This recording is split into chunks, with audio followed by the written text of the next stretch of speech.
me reshare. And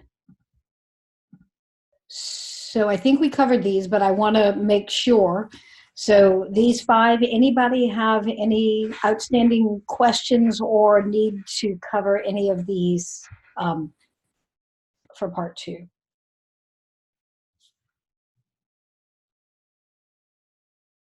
Okay. And I think that's the beginning of part 2. And I know we covered all of these. Agile knowledge.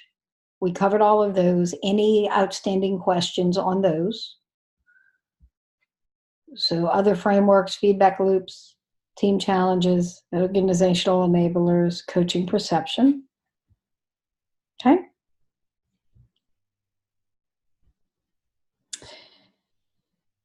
And that's the ones I just showed you. Okay. I know we went over some of the scenarios, but I don't remember which ones. So Scrum Team Tune-Up, any questions on that scenario-based question?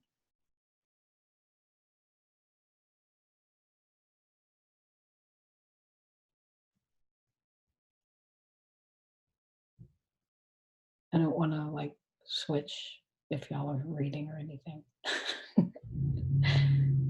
All right, I think we're good on that. Scenario 2, multi-team distributed project. Did we have any open questions on that one? I don't remember which ones we covered, so I'm sorry. Just let me know if we need to cover these.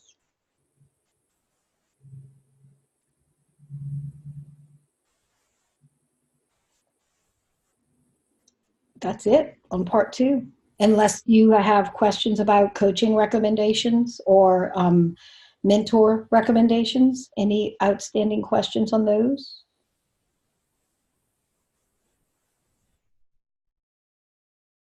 I do have a question about recommendations from clients. Okay.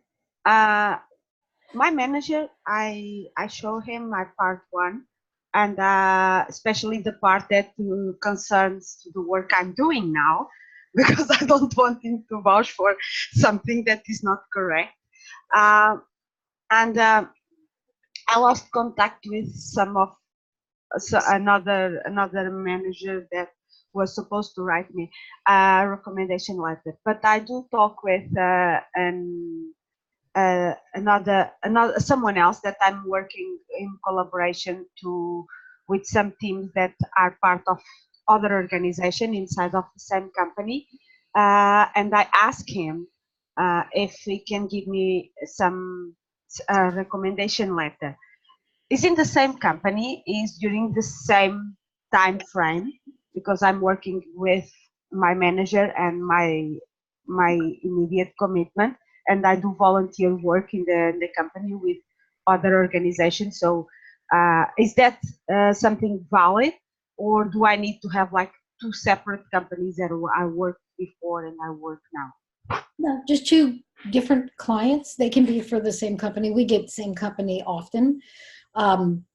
So I think it's fine. I think it's fine that it's the same date range as long as it's more current. So if you turned in 2 recommendations for clients you hadn't worked with for 5 years, I would be looking for something a little more current. It would be fine if one of them was 5 years, but if both of them were a long time ago, I would want to know why none of your current clients want to recommend you. So, but Mary, sorry for interrupting. Can you repeat it? Yeah. So client recommendations can be from the same company. They can be for the same timeline. I would say you would want somebody current, at least one person to be a current, not 5 years ago. Okay. I think it would be fine if one of them was 5 years ago, but you would want one a little more current. Okay, fine. Thank you, Sherry. Michael, any additional thoughts you have on client recommendations on that question? Yeah, so one thing that I found many people find useful is to provide a template. And I think that there's actually one available from Scrum Alliance. That sometimes, people, and then I guess I second thought, and I don't really know how to share it, but I've seen recommendations where like one of the questions is like, why did you choose this agile coach? And the person says, because he was the only one available. And so I don't really know what to do about that, but I'll share with you as a reviewer that we do read them and we do notice things like that. Mm-hmm. Yeah, and when I did my recommendations, there wasn't a template available when I did them, and what I did was I gave them a list of questions to answer, not exhaustive, but it was what state was your organization in when the coach got here? What state was it in when they left? What impact did the coach have on the organization, and what impact did the coach have on you? And then, so that was what I used. But if, it was before we had a template, and the template's not required. So even if you use the template, if you feel like some of the questions aren't understandable, or if there's too many, you could, it's not a required thing. So you could update it however you need to. I have a question, Sherry. Uh-huh.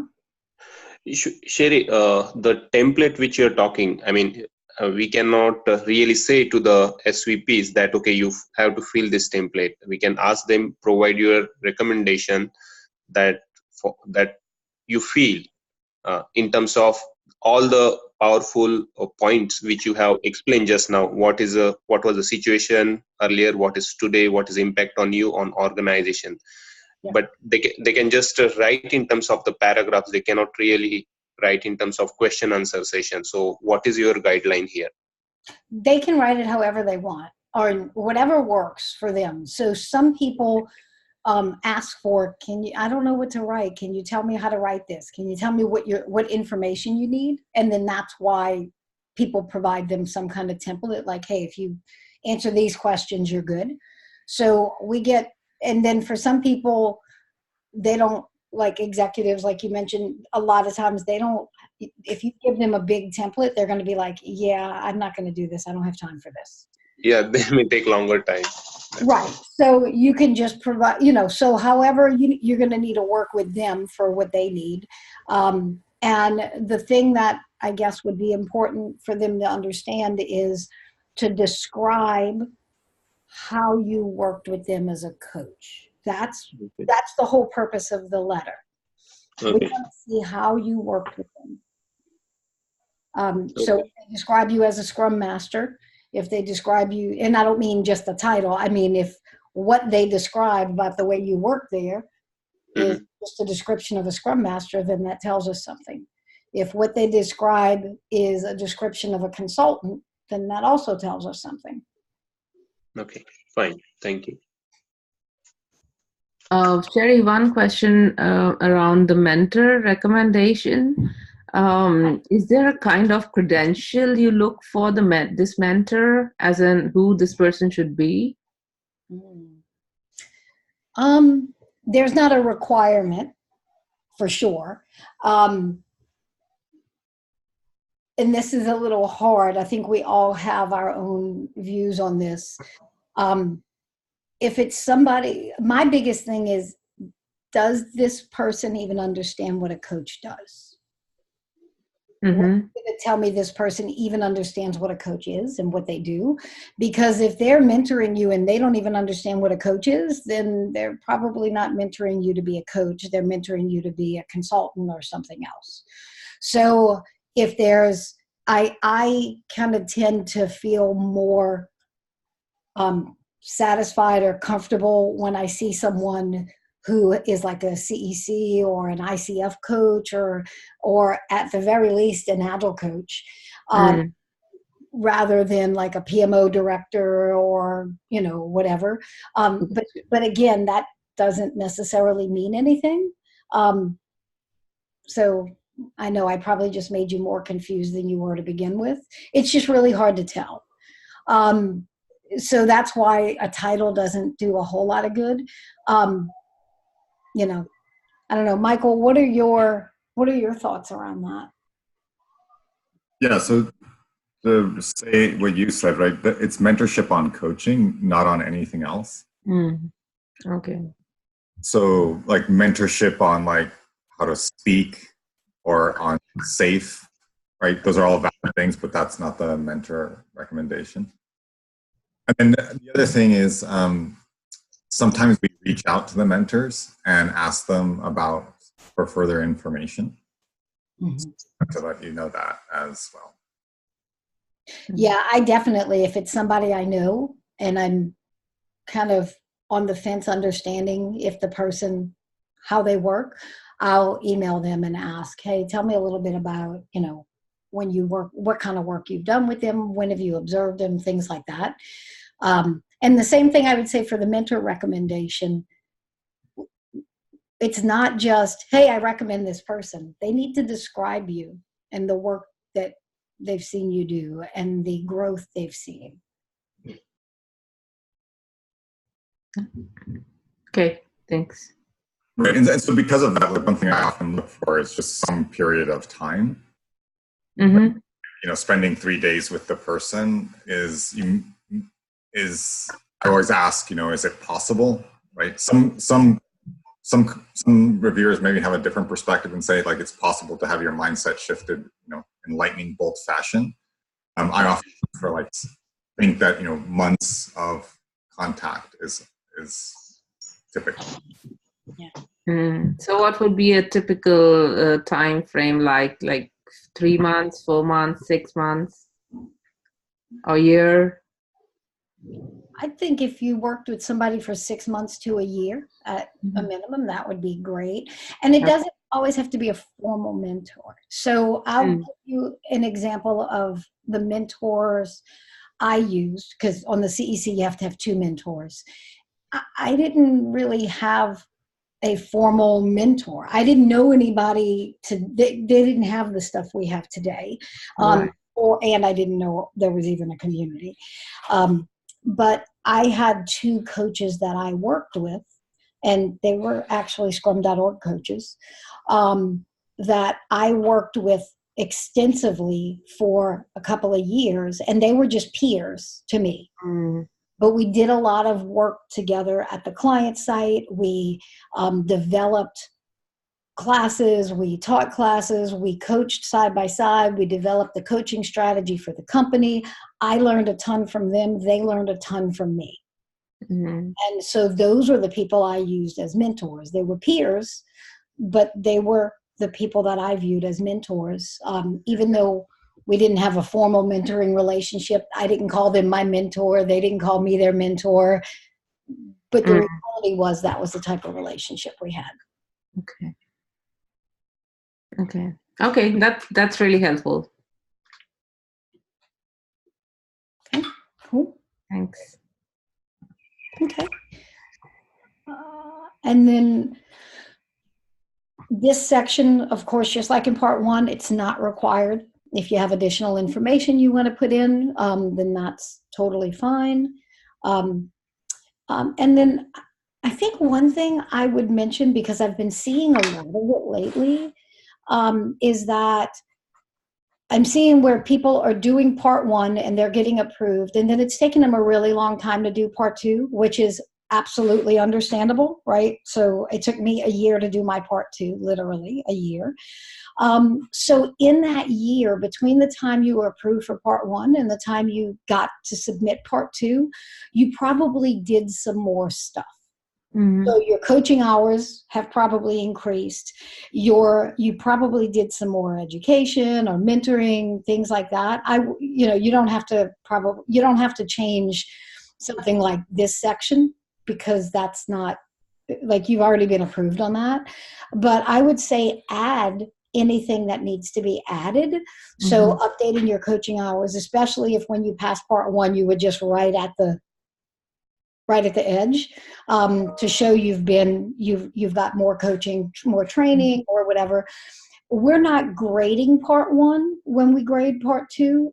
However, we will go, like, if I read something in an answer and I'm like, I wonder what kind of training they have, I'll go back and flip up and see, did they have any coaching training? Because this feels a little interesting or whatever. Or maybe it just points to, wow, I bet they have ICF training, or I bet they had ORS training or something. So it's not required by far, but if nothing else, you have a constant record. I still, on my CEC application, because that's where everything's housed, that's like my source of truth for all of my experience. So I've been a CEC for years, and I still go update that application just because that's the one place I can go where I have my whole story. So that might not be what anybody else does. But Michael, what about you? What are your thoughts?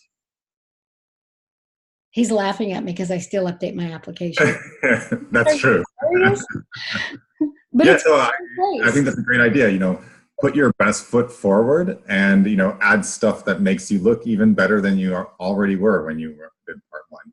And it also, as a very practical matter, it continues to show growth, right, which is very valuable and important. Mm-hmm. Yep. Sam, you have a question? Yeah, Sherry, I have a few questions. So can we ask a client to copy candidate while they send a response to Scrum Alliance for recommendation?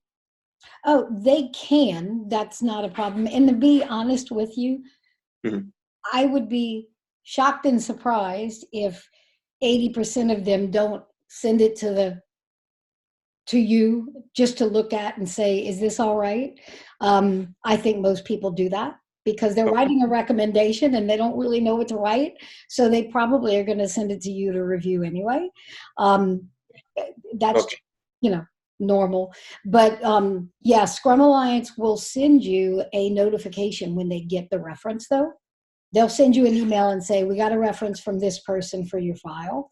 But yeah. Yeah, I'm just more like cautious about, we have our agreement, like my company and Anthem agreement, stating that we should not go and ask any personal favor or recommendation. So that's the reason I'm just to be very, very careful about this compliance thing.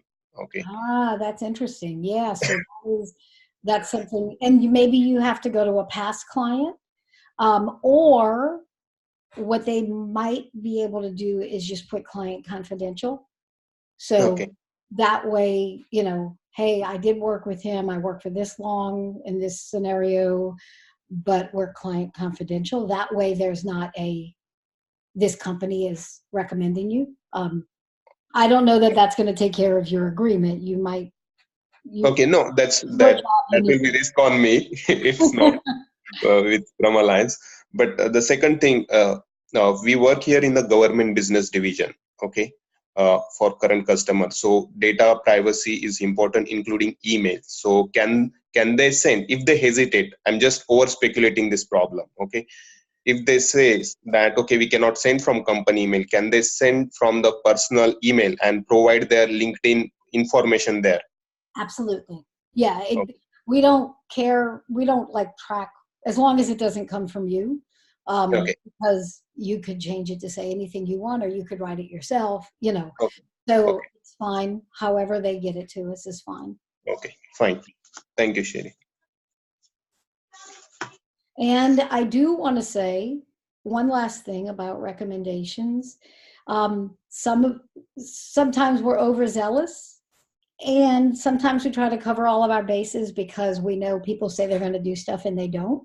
So if you get more recommendations than you need, you're going to be asked to pick the ones you want us to review. Okay. So we can only give feedback, or we can only grade, or whatever you want to say, to what's on the application, 2 clients, 1 mentor. So if you have 5 clients and 3 mentors, we're going to say you need to pick one and tell me which one, because I'm not going to read all of them and me pick. You need to tell me who you want. Okay. That happens every once in a while, and I totally get why. And when I did my CEC application, I had too many things, and they asked me to pare it down. But to me, I was a little bit safer, asking multiple people, because I didn't know who was actually going to send them in. So, if you have clause under Scrum Alliance, we can transfer those to us. Just part of fun. Yeah. Oh my God. Good. So what else about the, what are the other any open questions y'all have about the getting your CTC, you know, of that? I have a question. So I have a question. So the journey to the great HR coach. So besides your HR knowledge, besides your coaching skills, your coaching experience, what other area that we can focus on? So to be a good Agile coach, what are areas other than Agile in professional coaching? Yes. Spread out. I'm going to say any type of interpersonal or leadership type things. So things like crucial conversations, nonviolent communication, emotional intelligence, the CAL programs, leadership, because all of that comes into coaching, all the soft skills, facilitation type things that teach you, like back of the room facilitation, things like that. Or I think Sharon Bowman calls it back of the room. Yes, training from back of the room. Training from the back of the room. Yeah. So things like that. Any of those soft skills that are going to help people collaborate. What else, Michael? The other thing I recommend is to start developing your own point of view. And so it's not just, I'm an Agile coach and I've taken this class and this is what this expert says, and this expert says this other thing, and this book says this thing. It's what's my point of view on all of this, and how have I integrated and synthesized it, and how do I share that value with other people, with companies, with customers. Yeah, that's good. Yeah, we don't want to know your knowledge. We want to know who you are as a coach. Quick question. I'm having some more training on nonviolent communication and some mentoring on that, because it's something that I really enjoy. And it's not a certified train at all. Is like the coaching groups that we have. It happens on a Friday, 2 hours per week. And would that be something that because it started to happen, I had this training and this started to happen last week and will last for I don't know how long, but I hope for a long time. Is this something that I should put in or count with? I would definitely include that on my application. In fact, you can send me the information. I'd love to join that. But yeah, I think I would definitely include it. And if it doesn't fit in the formal education, you might just put it as community involvement.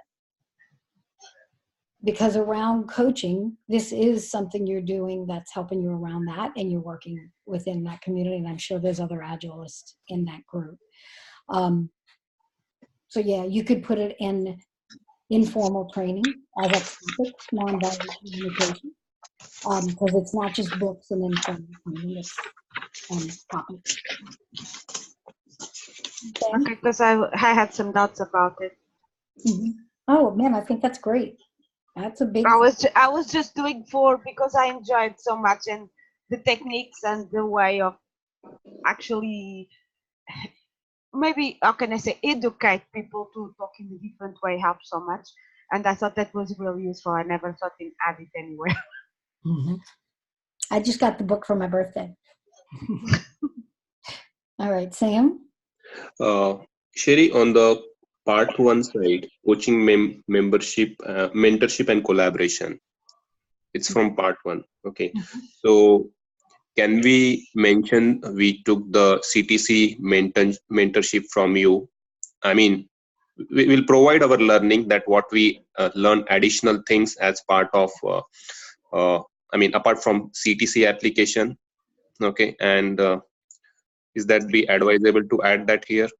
Yeah, you would just put that you were in the mentoring, in the mentoring group, group mentoring, whatever, and then just kind of list what it was, how it changed the way you coach, that kind of stuff.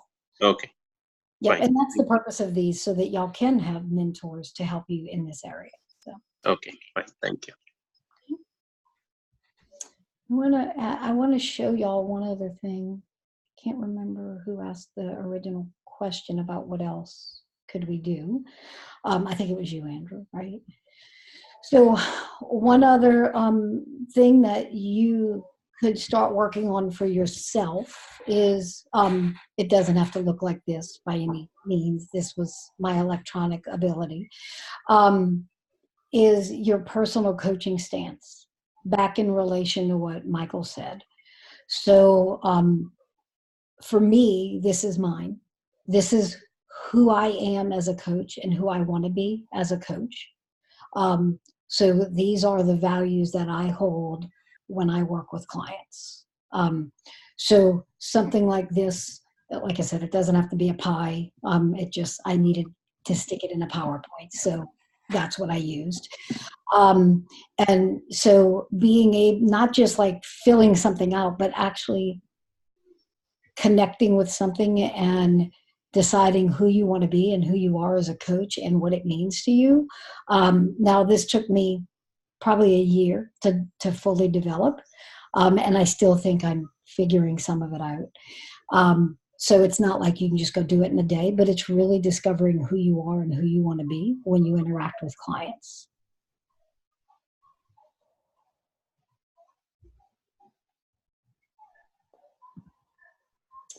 What else? I'm actually writing a very long my HR coach elevator pitch, but I like your pie chart. It's a nice read long. So well, I'll share later. It's a question that people ask me. So what do you do? And I'm like, okay. Yeah, so I've got that with words, and then I've got the narrative separately. That's like, here's who I am. And when you share that with people who you work for, who are clients, it really holds you to a different standard, because you're like, okay, this is who I am, and I've already told you that. So, when you start to get that, I want to just go choke somebody, you take that deep breath and you're like, yeah, that's not who I am. Neutral, remember? Hold neutrality. Oh, yeah, that's right. All right. What else about the CTC? Or let's cover that first, because that's the important piece for all of you. I have a question about the formatting of the text. I got missed two peer reviews, two complete different ideas, and I got completely confused because I write it as a storytelling, what I was doing and why that helped me. And someone came, no, you need to write these bullet points. And I was like, yeah. And the first person, it was okay, didn't come up with anything on my way of writing the things. Second person come and say, no, bullet points, this is what happened here, this is what happened there. And I got really confused. Is that making any difference at all? Because if I'm going for part 2, it's like, rewrite the whole thing will be like. So as a reviewer, I want to be able to connect with your story. If you're telling me a story, I want to be able to connect with it. If you can't meet the word counts, then you need to pare the story down to some bullet points. So rather than if you just write your story and then go back and say, does this make sense and does this fit? So you might need to go back and add some headings or something like that if it's unclear. If it's too long, you might need to go take some sentences and put them in bullet points that are not complete sentences. Like, here's just a couple of words to reduce word count. There's not a format you need. I think, unfortunately, there are people who they have their own thoughts, and it's like, this is the way you do it because this is the way I do it. That's not who we want to be as coaches. But what is you? You do you, because we want to know you, not somebody else. And if you can communicate your story and you can stay within the word count, and for you, you get 25% more word count because you're not native English, regardless of how well you speak English. So yeah. Yeah. So does that help? Yeah, because I was very careful with the word counting, and some of them I didn't eat the word counting because I think I have a pretty good synthesized capacity in some of the things. Because if I'm going to tell my whole story since I'm 5 years old, it doesn't matter. And the feedback was the content is good. You need to bullet point it in a way that when the reviewer goes, it just goes and read the bullet points. And I was a bit confused, and I was like, this is actually something that, because on part 2, and I've been looking really in it, I was like, it would be easier for me if I tell the story, why I do it, what I learn, and what I would do different if I need to do something different, because sometimes it's like, I think I found it, or I need to improve a little thing there. But was my question. Is there some kind of, like, from the standing point of a reviewer, would be easier to, or would make a difference? Yeah. I mean, sometimes settings help.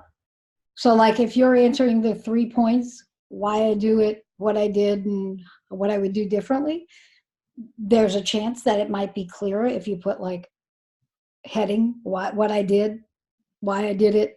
But that's not, it just depends on if you write clearly and it's understandable. That's the key. Okay. So, there's not a special format, just make it easy enough to read so that we hear your story and we're not like choking ourselves, because it's like, please, could you just answer the question? Tell your story, but answer the question. So sometimes we get stories and the question never gets answered, or it's not clear that the question was answered. So make it clear. Yeah. Okay. And then Michael, what's your experience?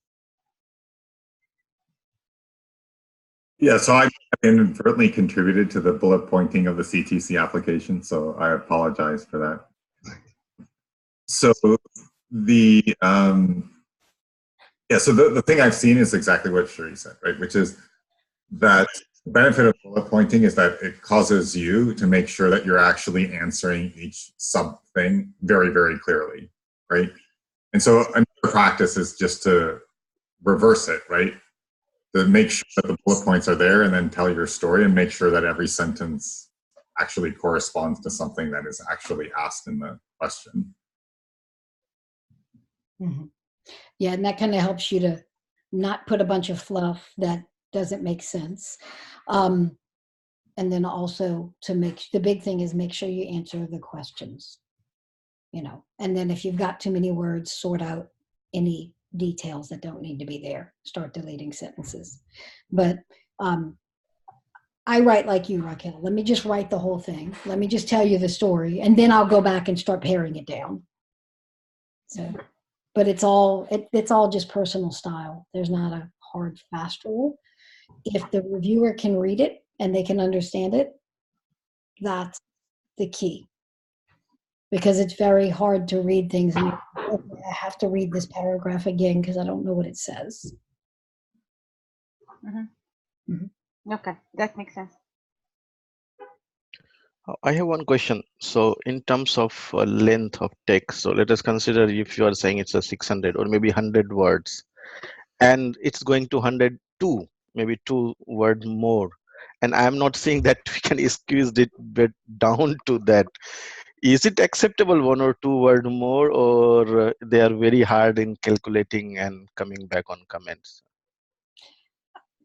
As I would say, try to stay within the word count. 1 or 2 words is not going to make a difference. If every answer is over, you can a little. So it could be a bit frustrating. I usually personally, and I know everybody's a little different, so I can only answer for me. I only check the word count if it looks extremely long. So if I'm like, okay, this looks like way more than 100 words, I'll check the word count and then I'll see if they're a non-native English speaker. And then if one's over, okay. But if all of them are over, in fact, we just sent an application back this week that another reviewer contacted me, and they were like, all of the answers are way over. I said, well, send it back and tell them to follow directions and reduce the word count. So we sent the whole thing back and said, this is not ready. We're not going to grade it. So you have to follow directions, and as an Agile coach, you have to be able to communicate concisely. Can I give you a tip that one of my peer reviews gave me that helped me a lot? Every time I go and I have on the side, on the column this side, I have the number of maximum words. That for me is 125, it is 100. And every time I redo the text, it's like 92 of 125, 110 of 125. So I know where I'm at when I'm writing, and was the best tip I got, apart from the good insights. But that one really helped me to keep the things. Really, I know that I'm in the number of words that I need to put in there, or the max words. That was one of the best to keep the things neat and tight. I like that. And did that calculate automatically, or you just went? No, I just put the words like in every section. I put the max words plus 25%. And then on the left side of it, every time I rewrite, it is easy. Just select the test, go to word count, and it gives you the word. Just write the number of words in there, and keep it updated every time, because it's like 2 seconds more, and actually gives you, if you are on the last stages like I'm now, just incorporating the last feedback I have, it actually helps see, look, I have this amount of words. If I'm incorporating this feedback, what I need to remove out. Well, that is a good idea. I like that. Cool. I think the only other on word count, I would say, and I think on not just word count, on anything, write your section of the app, write your answer and give it a day or so before you go back, and then go back and read it and make some editing, because when you give a day or two in between, or a week or whatever, you go back and read things, and you can kind of read them from the perspective of somebody else who hasn't read them yet, because you're not as close to it. You can actually see it for what it is. So you catch things like misspellings and things that don't make sense, things like that. So give yourself time to go back and read, and then shorten if needed. What else?